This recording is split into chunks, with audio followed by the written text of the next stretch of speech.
Electronic ಮತ್ತು social ಮೀಡಿಯಾದಲ್ಲಿ ನನ್ನ ಹೇಳಿಕೆಯನ್ನು ತಿರುಚಿ ನನ್ನ ತೇಜೋವಧೆಯನ್ನು ಮಾಡುವಂಥ ಕೆಲಸವನ್ನು ಮಾಡ್ತಾ ಇರೋದು ಇದು ಸರಿಯಲ್ಲ.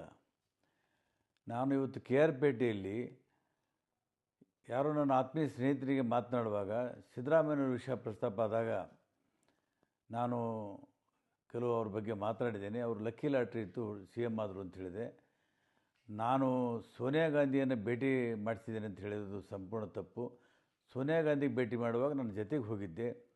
ಅವರು ಸೋನಿಯಾ ಗಾಂಧಿಗೆ ಭೇಟಿ ಈ ಸಲ ಬೇಡ ಅಂತ ಹೇಳ್ತಾಯಿದ್ರು. ನಾನೇ ಒತ್ತಾಯ ಮಾಡಿ ಸೋನಿಯಾ ಗಾಂಧಿನ ಭೇಟಿ ಮಾಡಿಸೋಕ್ಕೆ ಹೇಳಿದಾಗ ಹೋದರು. ಅವರೊಬ್ಬ ಮಾಸ್ ಲೀಡ್ರು, ಅವ್ರಿಗೆ ಮುಖ್ಯಮಂತ್ರಿ ಮಾಡುವಂಥ ಶಕ್ತಿ ನನಗಿಲ್ಲ.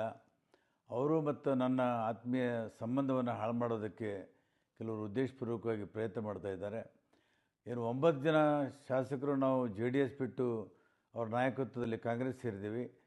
ಕಾಂಗ್ರೆಸ್ ಕೂಡ ಅವರ ಜನಬೆಂಬಲವನ್ನು ನೋಡಿ ಅವರನ್ನು ಮುಖ್ಯಮಂತ್ರಿ ಮಾಡಿತು, ಹೊರತಾಗಿ ನಾವು ಹೇಳೋದ್ರಲ್ಲಿಂದ ಮಾಡಿಲ್ಲ. ಇದು ಸಿದ್ದರಾಮಯ್ಯನವರು ನಮ್ಮ ಸಂಬಂಧ ಹಾಳು ಮಾಡೋದಕ್ಕೆ ಕೆಲವರು ಮಾಡ್ತಾ ಇರೋದು ಸರಿಯಲ್ಲ ಅಂತ ನಾನು ಹೇಳ್ತಾ ಇದ್ದೀನಿ.